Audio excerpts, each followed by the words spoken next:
Hi, everybody. Welcome back. Welcome to the Backstory Podcast.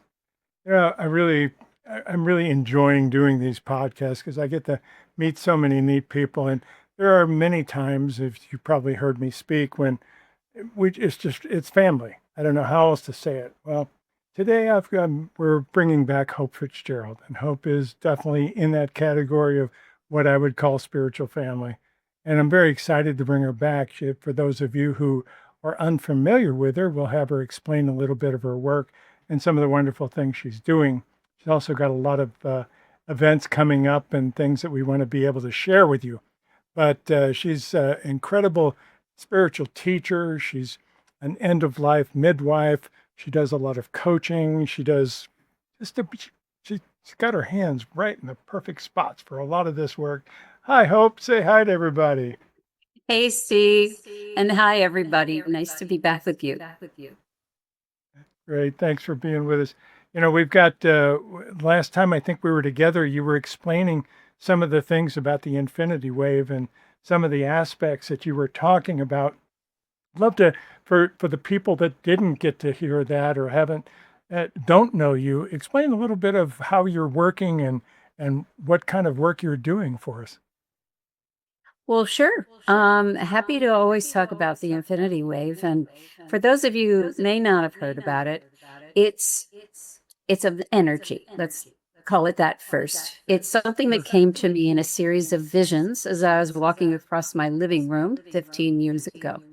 And this giant wave turned from its flat front, where it said, "This is a push of evolution that is coming to the planet and going to be anchoring in at the end of 2011.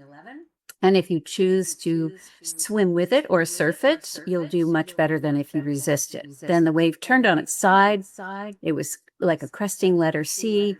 And that image said to leave all our book learning basically on the shore and go to the earth and the wisdom keepers of the earth for our knowledge. And then the cresting letter C didn't just fall back into the water, but turned into this figure eight of flowing water.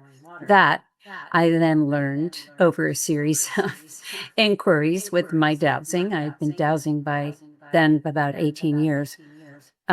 I came to understand that we could call that the infinity wave. And it's a symbol that represents this massive energy of love and compassion, but at a very refined level. Some would say, I was told, 10th dimensional. Without getting hung up on dimensions, we can just think of it as being extremely refined. Oh, And cool. this energy is to help us stay in a flow state as all the changes are happening on the planet. And when I say flow state, I mean we get to be in a state of love and compassion. That equals a flow state. This is what I've discovered through experience. We, Awesome. this figure eight of flowing water, this symbol, can't be corrupted, unlike many other things that have happened in time to great teachings. They've been corrupted, and this geometry can't be. It's just that simple. Oh, that's incredible. That's magical, and that is the infinity sign that you have on your website. We'll show them that here in a few minutes. That's magical, and you got this walking across your living room. Is this a place that you normally channel, or was that just an unusual No, experience? this had never happened to me before.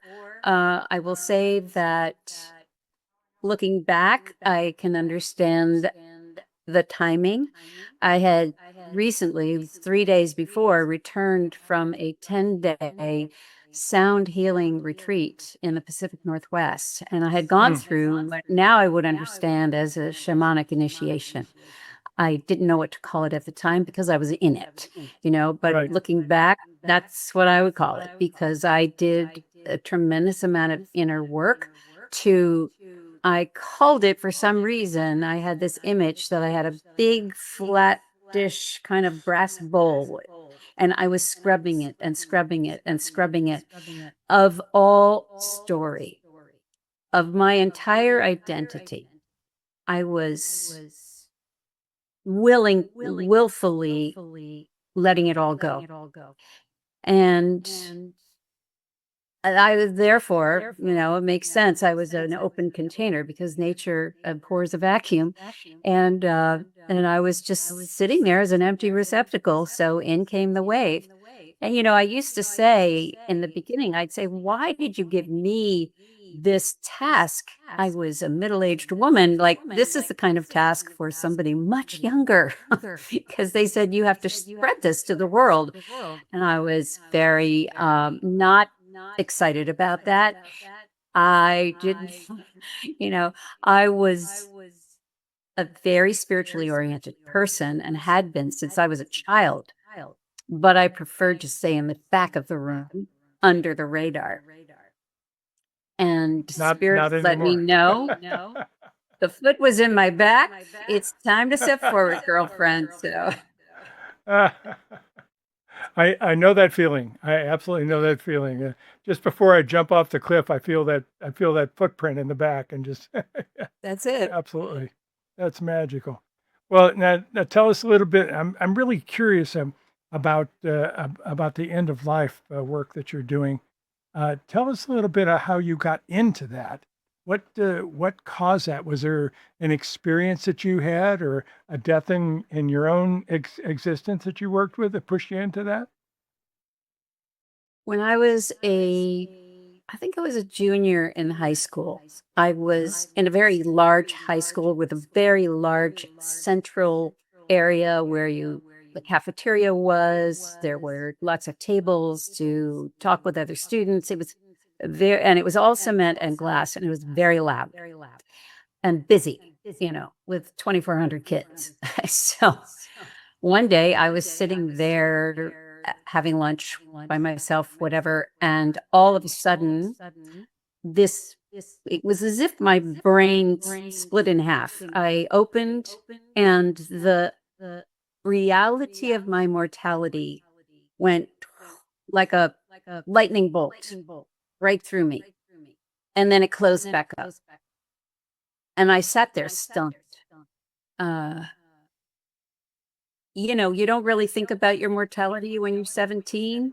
That's correct. And it went down to the core of me, and it shook me really badly. Actually, it gave me nightmares and, kind of things, because I wasn't exactly ready for that.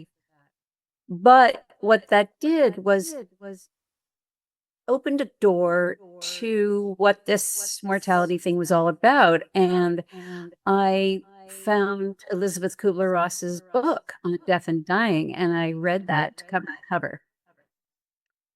And I thought how beautiful that was. And this started a death theme in my life. And when I was a graduate student at Northwestern in theater, I chose my thesis topic having to do with how to present death to children, because I realized by then we were not prepared in this country, for sure. We are not prepared to think about these things. And therefore, what happens at the end of life is sometimes tragic, many times tragic, because of this lack of understanding and this lack of discourse and training. I mean, you Yes. think about the Buddhists, you think about many cultures practice dying, and they feel that it is as important as living to practice dying. And not only that, that by practicing our death, we will be ready when the time comes, and we will be able to leave cleanly and Right. not hang around Right. in the whatever in the local area where the living people live. And this is a real Yeah. problem. There's a Yeah. buildup. No, I totally agree with you. We should be teaching this stuff in schools, plain and simple, to the kids. They understand it, but and they also pick up on our resistance to talk about it and the great fears behind the whole thing. Yeah. I too have written a book on that, Crossing the Veil. It was just picked up by Inner Tradition, so I'm thrilled to be a part of that as well. But even so, uh, we need to take the fear out of this stuff and just talk about it. And, I love the idea of the practicing. I didn't really know that the Buddhists did that. That's fascinating. Yeah. That's And we amazing. can too. And the more that we do that, and I'm sure you're aware of the wonderful book A Year to Live by Yes. Right? Stephen Levine. Uh, that book is brilliant. It brings it all home. That one, and it's not a very long read, but I suggest everybody read that. So that has become a big part of my work with my colleague Gary Malkin, who is a composer and a thought leader, and we actually have a whole workshop about this. And Oh, we've great. been doing it now a number of years, and it's powerful and it's fun, believe it or Yes, it is. Yeah. Yeah, you reach people on a very deep level when we talk about this because everybody's going to experience it if they haven't already. They're going to lose friends even before they go through it themselves. And it's just like I said, it's just so misunderstood and so mysterious because we don't understand it. We try to make so much more out of it. No, I had a similar experience earlier in my life before I got into spirituality, before I started channeling. I wanted to be a mortician because I would be able to help people, be able to communicate with people in some way. And my wife put a nix to that. She said, she basically said, if you're touching dead bodies, you're not going to touch me with that hand. So I basically stopped that idea. But we end up where we're supposed to be anyway. That's really magical. That's Yeah. marvelous. So do you have any of these workshops planned He currently? and I are actually working on an online version, Oh, good. and so that it can be an evergreen kind of thing because everybody needs it. We've also are in the process. We've applied to Kripalu and Omega, and some of the bigger teaching places to do it. But we are open, and if sometimes there are churches or community centers Yes. that want to bring us in, we've done that in several different venues, and it's really beautiful. And Gary, being a musician and a composer, there's music that plays a big role in this because it's one thing to think about these things and be cognitive about it, but music has a way of entering the soul and Yes. softening everything to sidle up to these ideas and these concepts in a way that isn't scary.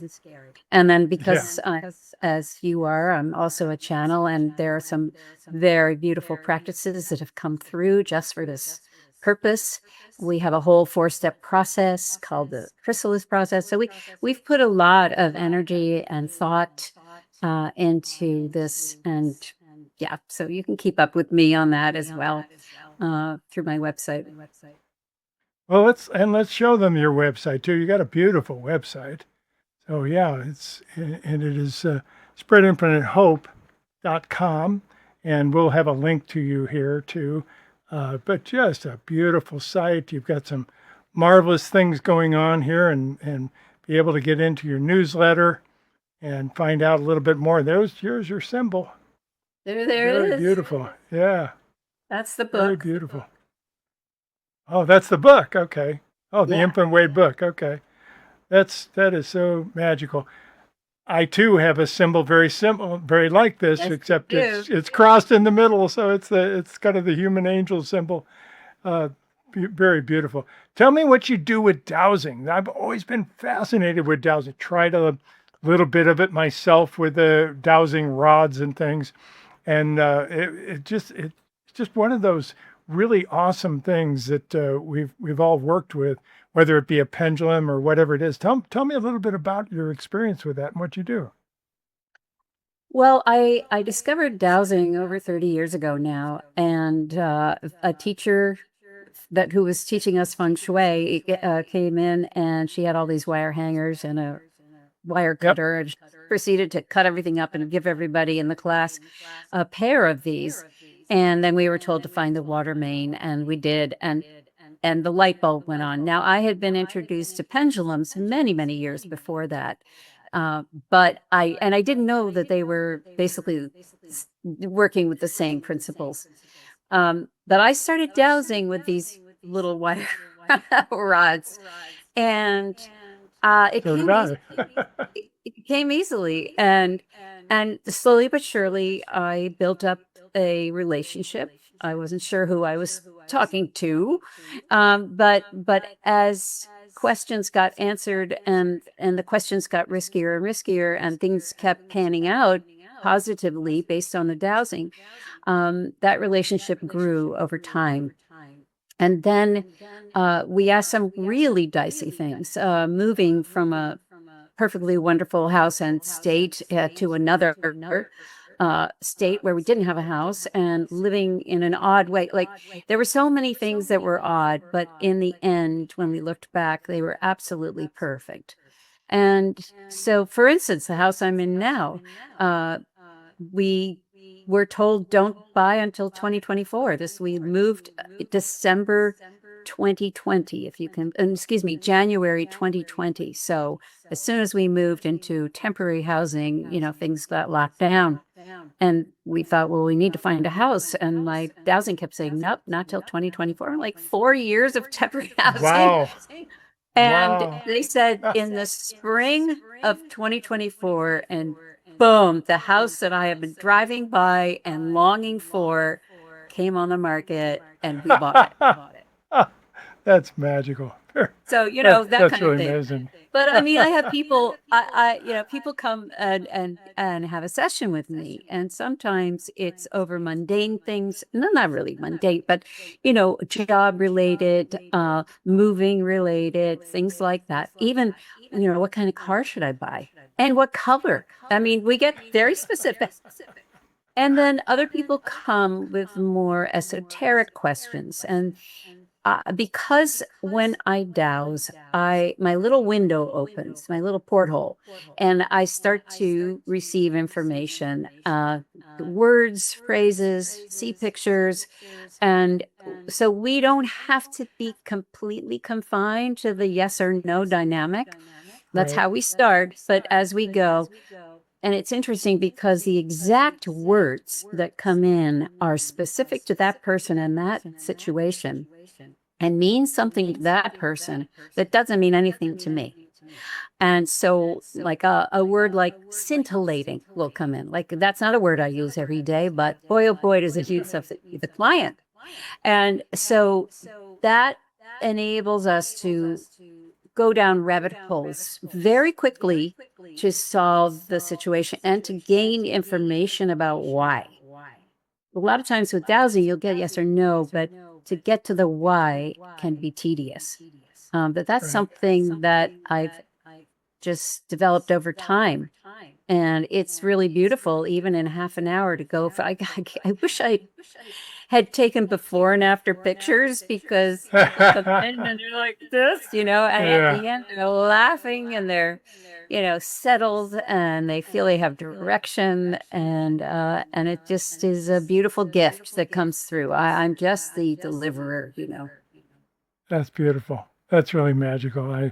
I do something similar with my sessions, and I know what you mean. People come in with expectations or expecting some craziness, and it turns out to be very practical and very useful most of the time. So you channel in a number of different, what I call channeling, in a number of different ways, and that's really fascinating to be able to have those tools and those different aspects to be able to do that for yourself and for other people. Very beautiful. Yeah, and You're one all, of my favorite go ahead. things is to empower people in teaching dowsing. And if everybody learned how to do it, they would develop this same trusted relationship with, you don't even have to name what it is. Right. But to have a friend, that can direct you, even if it's, I lost my fill in the blank. How do I find it? Or I want to go out and douse it where I should put this particular plant in my garden. Very practical things like that. And I just really love for people to learn how. So I teach that as well. That's beautiful. I used to work for a very famous doctor, and we used to travel together at certain points, and he would go into McDonald's, and he would pull out his pendulum to see if he wanted French fries or not. So I mean, this stuff can be very, very practical too, to find out, how how your body's reacting and what you're open to. That's beautiful. Did he Very ever get a nice. yes to that question? Yeah, no, he didn't. I don't think so. He got French fries anyway sometimes, but you're right. They were probably, if it swirled around, it meant he was in the wrong place, and I think that Right. happened a lot. So, but it was great. And it looks like in June, like toward the end of June, you're going to Switzerland to do something. Tell us a little bit about that. What is this? Actually, I have called off that trip. That Oh, is you a have. I'm beautiful sorry. trip. Yeah, that's okay. I hope to do it again sometime, but there were too many competing things going on, so I had to pull that one off. I have another trip though in October, and Ooh, tell that's us.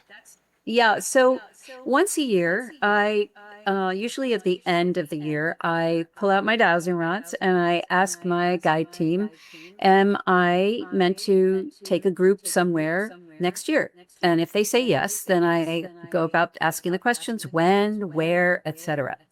So every year I do what they say, and I do it on the dates that they say. And as a result, we have great weather. Nobody gets held up, in an airport somewhere. Everything flows beautifully. So this Yes. year or last year, I was told that in 2026, I should take a group to Italy and Greece in October. And I said, well, I love those two countries. Thank you very much. But why? Because that usually we're going to Peru, we're going to ancient sites, whether it be South Right. Africa or France or England or wherever. We're going somewhere with antiquity. Uh, and I don't always know the reason. But this year I was so curious. Why Italy? Why Greece? And why two countries? And I was told that what needed to happen, and this might sound grandiose, it did to me, it does to me, but I'm going to tell you what was said, that we are to basically uproot the iconographies of the masculine and feminine that were planted there a long time ago. And when I heard that, I said, well, first of all, that's a mighty big job for a little old me and a group. But they said, no, you've got to do it. And I said, but why Italy and Greece? Because there are so many other places I can think of where those iconographies might be, equally strong. They said, Italy and Greece are where the turn happened, basically. It wasn't the first, but it was almost the most emphatic turn away from an egalitarian society.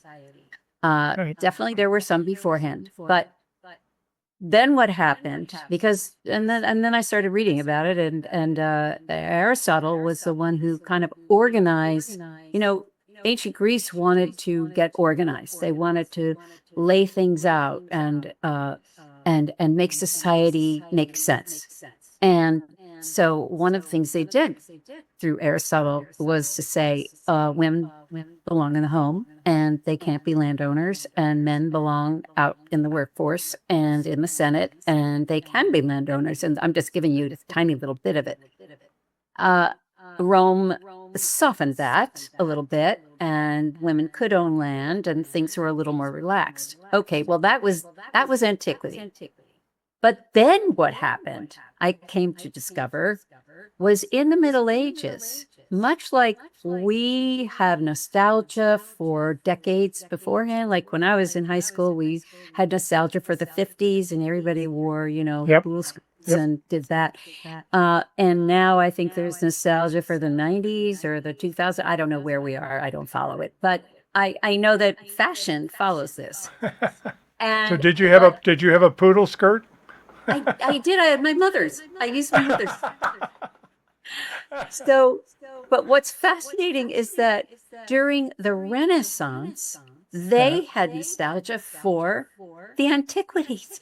They Oh, that's pulled fascinating. all of that forward. And where did the Renaissance happen? In Italy. Yep. So now it starts to make sense because then, for the Western world at least, what they pulled forward, when you think about the art, you think about the sculpture, it's all that. It's all the columns, it's all this, the gods and goddesses, it's all of that. And they pulled it forward and rooted it in. So somehow or other, our task is to uproot that and plant something else. We're going to have a lot of fun along the way, and we're going to see beautiful sights, stay in wonderful hotels, and eat fabulous food and see tons of art. But we're also going to be doing some work. So that's what it's about. That's beautiful. That's magical. I loved Greece and I loved Italy. We've done some work there too, and especially Greece. It's just got such a incredible history to it, and of course, all the Greek gods, and the group has talked about some of those and what they were and how they started, and some of the interesting things about that whole process. So it was just really fascinating to be there. And I'm getting the same message in a different way, where I started channeling Lilith, who's the final member of the group, and she's all about balancing the masculine and feminine, and changing things and shifting the energies, and how we're at this critical point apparently in humanity where this is becoming incredibly important. I mean, we've talked about it for years, but now there's a urgency that wasn't there before. Yes. So, and when are you going to be doing this? This is October, mid to October. late October. Yeah. Steve, I think Excellent. it's so fascinating that you've received this through the urgency of Lilith. And I have to say, all these years, of course, I turned 16 when Lemon started wearing the bra. This was a part of my upbringing. So, of course, the topic of femininity has been front and center my whole life, my whole adult life. Having been exposed to Ozzy and Harriet living right up until then. It's Yeah, quite the switch, I got you. as you I was know. there. So, um, but I've left it to others who chose that as their main theme. I didn't get into the dialogue about it because so many other people were doing it much more thoroughly than I was. So I've been an observer and a partaker, but not a leader in this particular thing. So again, I asked them, why me? There are so many others. And I really still don't know why, except that, like you, we're all getting this message and we are supposed to do whatever we can, whatever it is our part to do. And, it's occurring to me as you're talking that this is another opportunity that I've done it with other groups where we tune in at particular times with groups around the world. And so it's not just us. We're all tuning in on a particular day, at a particular time, and particular place to do something, you know. Oh, that's beautiful. Yeah, I'm very much aware that we're in a collective consciousness, if you will. I get something from the group, and I'll think, "Oh, this is brand new. Nobody's ever said anything like that." And then I hear five other people say something very similar in some ways. So, it's just I didn't even know who Lilith was. I had to Mm. look it up and try to do a little history on it to do it. Now I see some things on the internet, even before I started bringing this out. So I think we get this in a lot of different ways. It drops in different ways. So, but it is absolutely time. We have been dominant with the masculine energy for so long, and it's kind of backed us into a corner. I really think that if we balance it, and one's not right or wrong, we just got to balance, and that's really a huge job. But thank you so much for bringing awareness to this and doing this work. This is really really bigger than I think you and I both think it is. Oh, It's time. That's for sure. Yeah. it's big. And, as part of my research, just within the last few days, for my podcast, I've interviewed two people for whom this has been their major work. one of whom was Rianne Eisler, who wrote The Chalice and the Blade, I which saw that. I really, saw your oh my, interview with her. Yeah. oh, you did? Oh, Yeah. she's just incredible, and the volume of knowledge that she carries in that sweet head of hers is just astounding. And it was very helpful to hear her perspectives and get a glimpse of the world that we want to plant, the imagery that we want to plant once this other thing is uprooted. Um, so, and I will continue to be interviewing. There's another woman, Heather Ensworth, who is a wonderful astrologer, but she's also a sociologist and a psychologist, I believe. And she has done tremendous research about not only anthropological research, but also where it aligns with the stars and where the Wow. influence of the stars is. And there's a black moon Lilith that is a prominent starry entity. I don't want to know. I don't want to say the wrong word, but anyway, It's okay. We're not that afraid of the dark. That's okay. Not there you afraid of go. the dark. No, she's a powerful force, and so I'm learning so much very, very quickly of that, pulling in all the different aspects, all the different colors of this, because that's what it's going to take. 360, Absolutely. 360 understanding. Yep. Yep. That's absolutely beautiful. Okay, we're just about out of time here, dear. I could talk to you all day, and we will get it. We'll bring you back on a regular basis. I'd love to reconnect with you as much as possible. Great. Tom, would you like to leave them with a final word or something you'd like to leave us with?